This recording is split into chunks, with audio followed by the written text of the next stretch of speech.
नमस्कार दोस्तों, मैं फरमान खान आप सभी का स्वागत करता हूं। और आज हम बात करेंगे हमारे नेटवर्किंग सीरीज के 8वें और आखिरी हिस्से की। तो बिना वक्त गंवाए शुरू करते हैं हमारी वीडियो।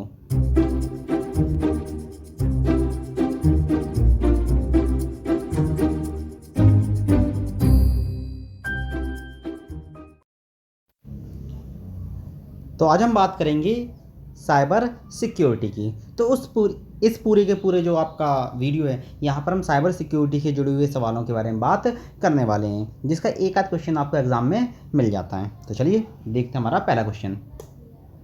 हमारा पहला क्वेश्चन है, नेटवर्क व जानकारियों को सुरक्षित करने का विज्ञान डैश कहलाता है? क्रिप्टोग्राफी, कार्टोग्राफी, कैलीग्राफी और फायरवॉल।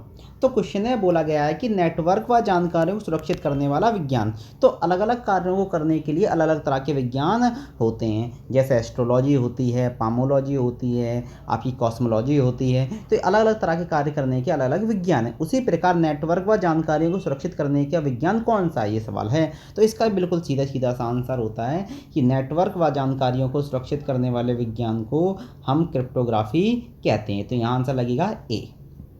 चलिए दोस्तों, अगला क्वेश्चन देखते हैं। ऐसे विशेष प्रोग्राम जिनका प्रयोग किसी सिस्टम और नेटवर्क को नुकसान पहुंचाने के लिए किया जाता है। तो देखिए क्या बोला गया है, सिस्टम को नुकसान हो रहा है और नेटवर्क को नुकसान हो रहा है। तो सिस्टम और नेटवर्क को नुकसान पहुंचाने के लिए किस तरह के प्रोग्राम इस्तेमाल में लाए जाते हैं? तो इसका आंसर एप्लीकेशन सॉफ्टवेयर कतई नहीं हो सकता, क्योंकि एप्लीकेशन सॉफ्टवेयर तो क्या होते हैं, जो विशेष कार्य को करने के लिए बनाए जाते हैं। तो ये तो आंसर नहीं होगा। अब आंसर या तो वायरस होगा, या फिर मालवेयर होगा, या फिर वॉर्म होगा। तो यहाँ पर है क्या कि किसी भी विशेष प्रोग्राम जो सिस्टम को नुकसान पहुंचाने के लिए स्पेसिफिक डिज़ाइन किए जाते हैं, उन्हें हम वायरस कहते हैं। हम तो यहाँ पर आंसर क्या नहीं हुआ, मालवेयर नहीं हुआ, वॉर्म नहीं हुआ। तो ये आपको याद रखना है। लेकिन इसके साथ साथ आपको एक बात और याद रखनी पड़ेगी कि जब कभी अगर ऑप्शन में आपको वायरस ना मिले, ऑप्शन में सिर्फ मालवेयर दिया गया हो, तो आंसर वायरस की जगह पर मालवेयर ही लगाया जाएगा।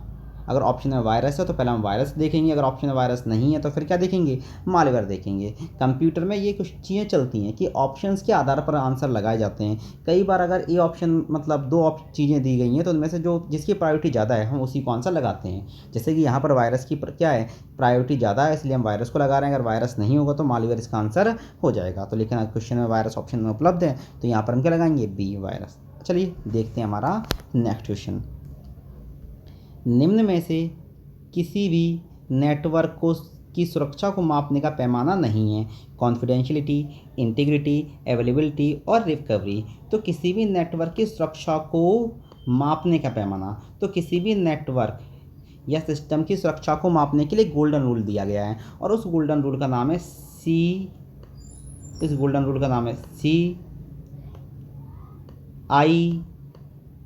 CIA। उसे हम क्या बोलते हैं, CIA कहते हैं। तो जैसे यहाँ पर आप देखिए, C मतलब होता है कॉन्फिडेंशियलिटी, I मतलब होता है इंटीग्रिटी, और A मतलब होता है अवेलेबिलिटी।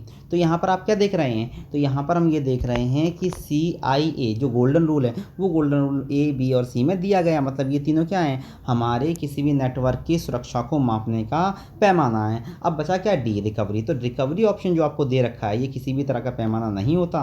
तो यहाँ आंसर हम क्या लगाएंगे, यहाँ आंसर हम लगाने वाले हैं D। तो आपको याद रखना चाहिए कि किसी भी नेटवर्क को अगर हम जाँचना चाहते हैं कि वो सिक्योर है या नहीं, तो उसके लिए हम क्या करते हैं, कॉन्फिडेंशियलिटी की जाँच करते हैं, इंटीग्रिटी की जांच करते हैं और अवेलेबिलिटी की जांच करते हैं। और हैकर्स भी क्या करते हैं, इन्हीं तीन चीज़ों पर अटैक करते हैं। और इनमें से कोई एक चीज़ भी क्या हो जाती है, वनरेबल हो जाती है, तो आपका नेटवर्क सिक्योर नहीं रहता। चलिए अब हम बात करते हैं हमारे नेक्स्ट क्वेश्चन की। हमारा नेक्स्ट क्वेश्चन है, डैश एक विशेष प्रकार का अटैक है जिसमें अटैकर के द्वारा नेटवर्क के किसी यूज़र की आइडेंटिटी को चुरा लिया जाता है। अब यहाँ पर आप स्पेसिफिक याद रखना क्या हो रहा है, कि यहाँ पर आइडेंटिटी को चुराया जा रहा है, ठीक है, और डाटा की चोरी की जाती है। DDoS, IoT, स्पूफिंग और मास्क्यूरेडिंग। तो पहले अगर आपको अटैक्स के बारे में पता हो तो अटैक्स होते क्या हैं। तो कंप्यूटर में अगर जब भी हैकर्स के बारे में बात की जाती है, तो हैकर्स के साथ दो चीज़ें और जुड़ी होती हैं, एक होता है थ्रेट और एक होता है अटैक। थ्रेट का मतलब हो जाता है ऐसे वे कार्य जो सिस्टम को नुकसान पहुंचा सकते हैं। मतलब ज़रूरी नहीं कि सिस्टम को नुकसान पहुंचे ही, लेकिन पॉसिबिलिटी हो, तो उसे हम बोलते हैं थ्रेट। वहीं पर ऐसे कार्य जो सिस्टम को नुकसान पहुंचाते ही हैं, यहाँ पर कोई प्रोबेबिलिटी नहीं, ये नुकसान पहुंचाएंगे ही, कन्फर्म है, तो उसे बोलते हैं अटैक। और अटैक कई प्रकार के होते हैं, तो उसके लिए एक अलग वीडियो बन सकता है, लेकिन अभी हम क्वेश्चन को देख लेते हैं। तो भाई अटैक हैं कौन कौन से? तो इस चारों ऑप्शंस में से केवल 3 ही अटैक दिए जाए, 3 ही क्या हैं, 2 ही हमारे क्या हैं, अटैक हैं। एक हमारा कौन सा अटैक है, DDoS अटैक है, और एक हमारा कौन सा अटैक है, मास्क्यूरेडिंग अटैक है। अब DDoS और मास्क्यूरेडिंग तो अटैक हैं। अब यहाँ पर क्या बोला जा रहा है, आइडेंटिटी को चुराया जा रहा है, तो हम थोड़ा सा समझ लेते हैं। तो DDoS का मतलब होता है डिस्ट्रीब्यूटेड डिनायल ऑफ सर्विस। यहाँ पर ओ स्मॉल होना चाहिए, जो कि स्मॉल नहीं बना, लेकिन अगर आपको यहाँ पर टेक्निकली क्या हो, ओ स्मॉल होगा, डिस्ट्रीब्यूटेड डिनाइल ऑफ सर्विस। और मास्क्यूरेडिंग का मतलब होता है मुखौटा। अब हम जानते हैं कि मुखौटे का मतलब क्या है, किसी और की आइडेंटिटी हम चुरा रहे हैं तभी तो मुखौटा लगाते हैं।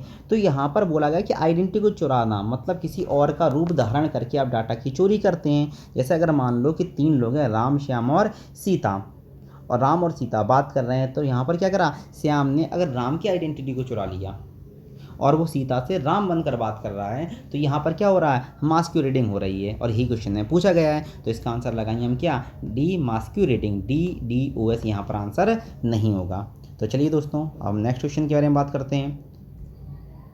एक ऐसा प्रोग्राम जो किसी उपयोगी प्रोग्राम की तरह लगते हैं परंतु रन करने पर गुप्त रूप से सिस्टम को नुकसान पहुंचाते हैं, वॉर्म, वायरस, कीलॉगर और ट्रोजन हॉर्स। अब क्वेश्चन में बोला गया है कि ऐसे प्रोग्राम जो आपको देखने में गेम लग रहे होंगे, या फिर आपको प्लेयर लगे, किसी विशेष प्रकार के ऑडियो वीडियो प्लेयर लग रहे होंगे, या फिर आपके educational web page, educational software लग रहे होंगे, परंतु जब इन्हें आप रन करेंगे तो रन करने पर क्या होगा, आपका सिस्टम क्या होगा, थोड़ा सा नुकसान में आ जाएगा। तो सिस्टम में क्या क्या हो रहा है, नुकसान हो रहा है। तो हम क्या कहते हैं, तो उनके लिए एक स्पेसिफिक टर्म दिया गया है। तो ये टर्म होता है हमारा कौन सा, ट्रोजन हॉर्स। तो ट्रोजन हॉर्स की डेफिनेशन ही यही है कि ऐसे प्रोग्राम जो देखने में उपयोगी लगें परंतु जिनके बैकग्राउंड में एक मैलिशियस कोड हो, और वह मैलिशियस कोड क्या करे, आपके सिस्टम से डाटा की चोरी करे, सिस्टम को नुकसान पहुंचाए, तो उस प्रोग्राम को हम क्या कहेंगे, ट्रोजन हॉर्स कहेंगे। और अधिकतर फ्री वेबसाइट से जब किसी हम सॉफ्टवेयर को लोड करते हैं तो उसके साथ ट्रोजन हॉर्स के आने की संभावनाएं बहुत ज़्यादा होती हैं। अब ट्रोजन हॉर्स के बारे में बहुत सारे फैक्ट हैं। अगर ट्रोजन हॉर्स के बारे में कोई और फैक्ट अगर आपको पता हो जो थोड़े से अमेजिंग हो, तो आप हमें कमेंट में बता सकते हैं। इसके अलावा वॉर्म, वायरस और कीलॉगर के बारे में अगर आप डिटेल में जानना चाहते हैं तो आप मुझे कमेंट करके बता दीजिए, मैं अलग से एक वीडियो बना दूंगा। अगर आप नहीं चाहते तो कमेंट मत कीजिए, जो आप हमेशा नहीं करते हैं। चलिए अब हम देखते हैं हमारा नेक्स्ट क्वेश्चन। निम्न में से किसे एक मालवेयर के अंतर्गत नहीं रखा जा सकता, वायरस, वॉर्म, स्पाईवेयर और नन ऑफ दीज। तो पहले क्वेश्चन में क्या बोला गया, मालवेयर के अंतर्गत नहीं रखा जा सकता। तो अब हम मैलवेयर समझ लेते हैं। मालवेयर का मतलब हो जाता है मैलिशियस सॉफ्टवेयर। अब हम मैलिशियस सॉफ्टवेयर भी नहीं जानते, तो मैलिशियस सॉफ्टवेयर को हम हिंदी में बोलते हैं दुर्भावनापूर्ण प्रोग्राम। मतलब ऐसा प्रोग्राम जिसकी भावना कैसी हो, बुरी हो। अब बुरी होगी तो नुकसान तो पहुँचाएगा, ये भला काम तो करने वाला है नहीं वो।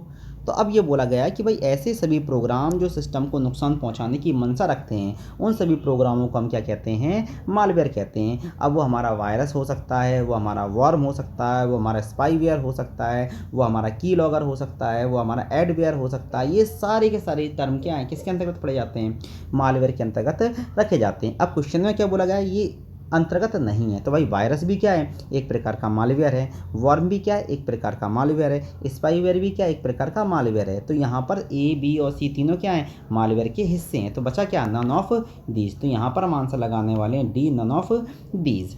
अब आप में से जिस व्यक्ति को वर्म और स्पाईवेयर के बारे में पता हो तो मुझे कमेंट में बताइए। चलिए हम बात करते हैं हमारे नेक्स्ट क्वेश्चन की। किसी भी सिस्टम को अनाधिकृत पहुंच से बचाने के लिए निम्न में से किसका यूज़ किया जा सकता है, एंटी मालवेयर, एंटीवायरस, फायरवॉल या फिर ये सभी। अब क्या बोला गया है, सिस्टम को अनाधिकृत पहुंच से बचाना है। अनाधिकृत पहुंच का मतलब हो जाता है अनऑथराइज्ड एक्सेस। तो इसके लिए एक डेफिनेशन हम पढ़ते हैं, वो होती है फायरवॉल। तो फायरवॉल का मतलब हो जाता है एक ऐसा प्रोग्राम या फिर एक ऐसा सॉफ्टवेयर और हार्डवेयर का कॉम्बिनेशन जो क्या करता है, हमारे सिस्टम और नेटवर्क में अनऑथराइज्ड एक्सेस को रोक देता है। मतलब ऐसा एक्सेस जिसकी अनुमति नहीं है। जैसे हम जानते हैं कि हमारे घरों में चोरों की अनुमति नहीं होती, तो चोर अगर एंट्री कर रहे हैं तो क्या है, अनाधिकृत घुस रहे हैं। तो इसी प्रकार सिस्टम में जिनको घुसने की अनुमति नहीं है, इस्तेमाल करने की अनुमति नहीं है, वो सारे के सारे यूज़र्स क्या कहलाते हैं, अनऑथराइज्ड यूज़र कहलाते हैं। और उनको रोकने का कार्य किसके द्वारा किया जाता है, फायरवॉल के द्वारा किया जाता है। तो यहाँ पर एंटी मालवेयर मालवेयर और एंटीवायरस कभी नहीं होता। बहुत सारे लोगों को लगे कि अब मालवेयर भी तो यही काम करता है, वायरस भी तो यही काम करता है, तो ए बी और सी तीनों लगा देते हैं, जो कि पूर्णतः गलत हो जाएगा। आपको याद रखना है जब भी अनधिकृत पहुंच के बारे में बात की जाए, बिल्कुल स्ट्रेट फॉरवर्ड रहेगा। अनधिकृत पहुंच या अनऑथराइज्ड एक्सेस के बारे में बात की जाए तो आप आंखें बंद करके अपना आंसर फायरवॉल को ही दीजिए। तो यहाँ पर आंसर क्या लगेगा? C, firewall. Anti malware malware से बचाने के लिए और एंटीवायरस वायरस से बचाने के लिए इस्तेमाल करते हैं। हाँ, और कभी कभी एंटीवायरस को ही एंटी मालवेयर कह दिया जाता है। कई बार आपको क्वेश्चन मिलेगा, बताओ कि वायरस से बचाने के लिए हम किसका भी इस्तेमाल करेंगे, और ऑप्शन में एंटीवायरस नहीं होगा, एंटी मालवेयर होगा, तो आंसर आप एंटी मालवेयर लगा सकते हैं। ये मत ढूंढना कि भैया एंटीवायरस दिया नहीं गया है तो हम आंसर क्या लगाएं।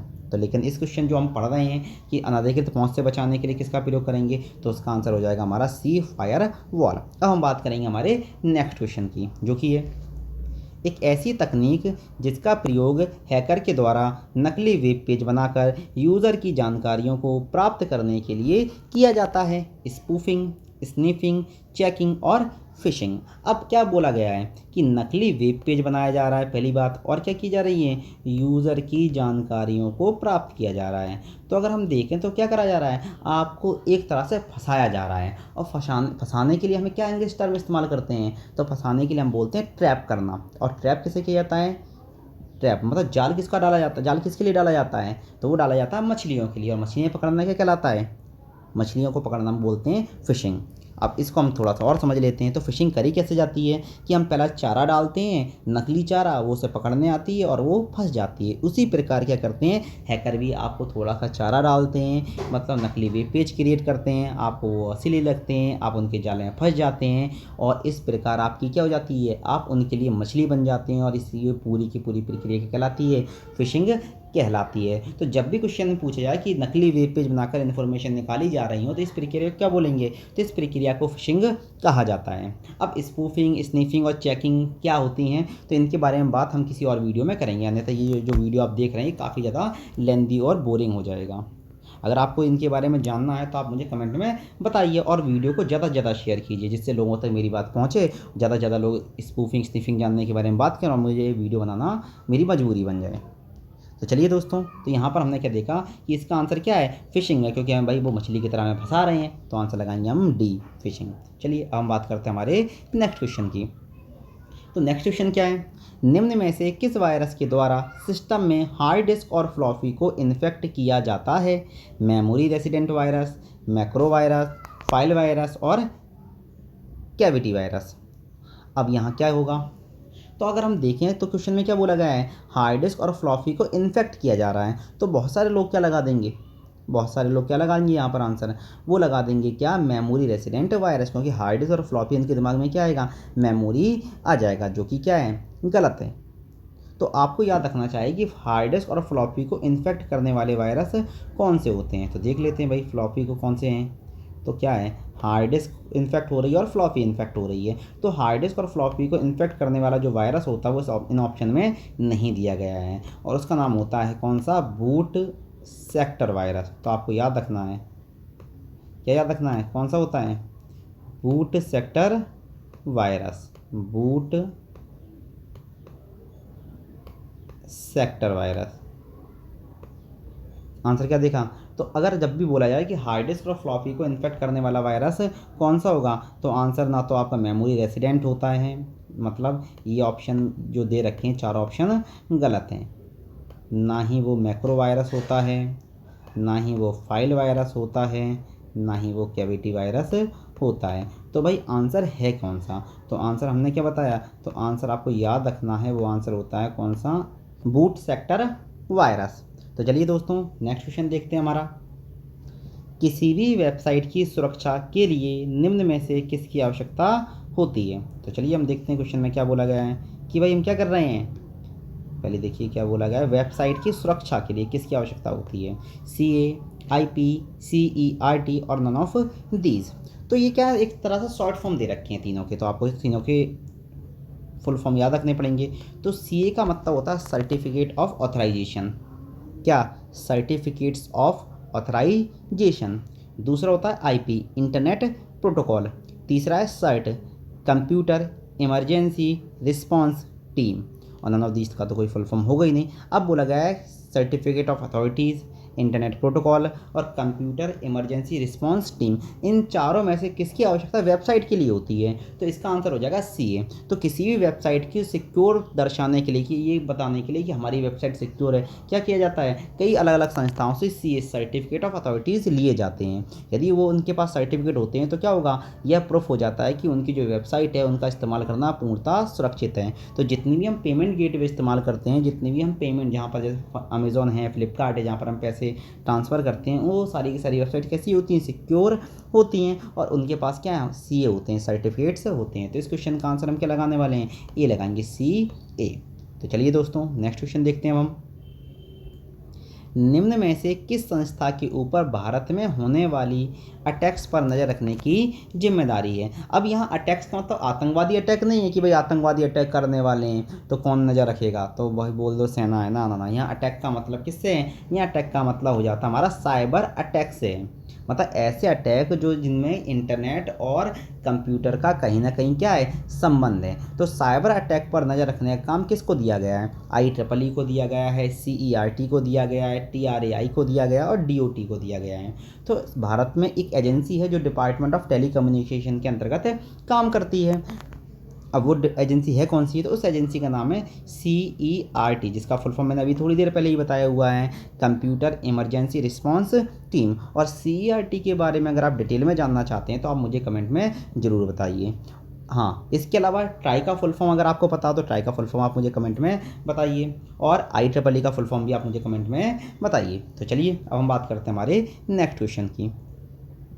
एक ऐसा अटैक जिसमें सिस्टम को अपने द्वारा दी जाने वाली सर्विसेज को उपलब्ध नहीं करा पाता है, स्पूफिंग, स्निफिंग, DOS और ऑल ऑफ दीज। अब क्या बोला गया है कि भाई एक ऐसा अटैक है जिसमें क्या होता है कि सिस्टम जो सर्विस उपलब्ध करवाता है वो सर्विस उपलब्ध कराने में क्या हो जाएगा? डिसेबल हो जाएगा, मतलब सर्विस उपलब्ध नहीं करा पाएगा। वो अटैक है कौन सा? तो इसका आंसर होता है DOS, denial of service attack. तो डिनाइल ऑफ सर्विस अटैक एक विशेष प्रकार का अटैक होता है जिसके द्वारा आप जिस नेटवर्क पर अटैक किया जाता है वो नेटवर्क ओवरलोड होकर बंद हो जाता है, और बंद होने के बाद वो सिस्टम वो अपनी सर्विस उपलब्ध नहीं करा पाता कुछ समय के लिए। और इसका इस्तेमाल हैकर्स के द्वारा सिस्टम्स को क्रैश कराने के लिए या फिर उसको कुछ समय के बंद करने के लिए, उसको समय तक बंद करने के लिए किया जाता है। यहाँ ओ स्मॉल होना चाहिए जो कि यहाँ पर नहीं है, लेकिन अगर आपको कभी भी अपने नोट्स में बनाना है तो नोट्स में आप क्या लिखोगे? D कैपिटल, O स्मॉल और S कैपिटल। तो चलिए दोस्तों, स्पूफिंग और स्नीफिंग के बारे में डिटेल में बात हम तब करेंगे जब आप इस वीडियो को लाइक और शेयर करने वाले हैं, अन्यथा जैसे क्वेश्चन चल रहे हैं वही चलने वाले हैं। तो चलिए दोस्तों हम बात करते हैं नेक्स्ट क्वेश्चन की। एक ऐसा व्यक्ति जो किसी भी सिस्टम में डेटा को चोरी और नष्ट कर सकता है, क्या बोला गया है? जो डेटा को करेगा, चोरी भी करेगा और नष्ट भी करेगा। White hat hacker, black hat hacker, brown hat hacker और क्रैकर। अब हम सभी जानते हैं कि डाटा और चोरी करने वाले व्यक्ति तो हैकर कहलाता है। अब लेकिन 3 ऑप्शन हैकर के हैं, तो इनमें से कौन है?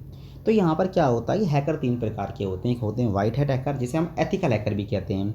दूसरे होते हैं ब्लैक हैट हैकर और तीसरे होते हैं ब्राउन या फिर ब्लू हैट हैकर। अब इन तीनों में से कौन से व्यक्ति है, कौन हैकर ऐसे होते हैं जो डाटा को नष्ट या फिर चोरी करते हैं? तो वाइट हैट हैकर या फिर जो एथिकल हैकर होते हैं, इनका काम होता है सिस्टम में कमियों को ढूंढना और उन कमियों को सही करवाना, क्योंकि हैकर जब तक कमी नहीं ढूंढेगा तब तक क्या करेगा? उसको सही कैसे कर पाएगा? तो कमियों को ढूंढने वाला वाइट हैट हैकर या फिर एथिकल हैकर कहलाता है, और ये ऑफिशियल है।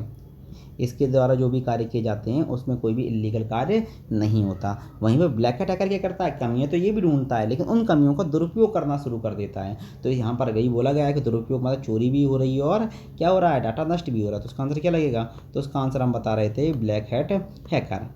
तो चलिए दोस्तों, हाँ, अगर किसी व्यक्ति को ब्राउन हैट हैकर या फिर ब्लू हैट हैकर का कार्य पता हो तो मुझे कमेंट में ज़रूर बताइए।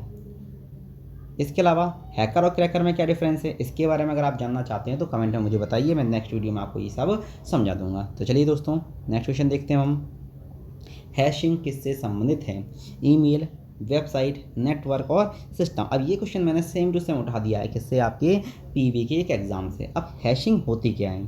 तो हैशिंग एक ऐसी सुविधा है, एक ऐसी टेक्नोलॉजी है जिसका इस्तेमाल ईमेल के लिए किया जाता है। तो इसका आंसर क्या हो जाएगा? ईमेल हो जाएगा। लेकिन अब हमें यह नहीं पता कि हैशिंग होती क्या है। तो मैसेज जब हम ईमेल भेजते हैं तो उस ईमेल के में हम जो लिख रहे हैं उसकी इंटीग्रिटी मतलब अखंडता को बरकरार रखने के लिए एक टेक्नोलॉजी, एक तकनीक इस्तेमाल की जाती है। मतलब जब भी आपने कोई ईमेल भेजा हुआ और कोई व्यक्ति उसको बीच में इंटरसेप्ट करके उसका टेक्स्ट ना बदल दे, उसका रूप ना बदल दे, इससे बचाने के लिए एक टेक्निक इस्तेमाल की जाती है और उस टेक्निक का नाम है हैशिंग।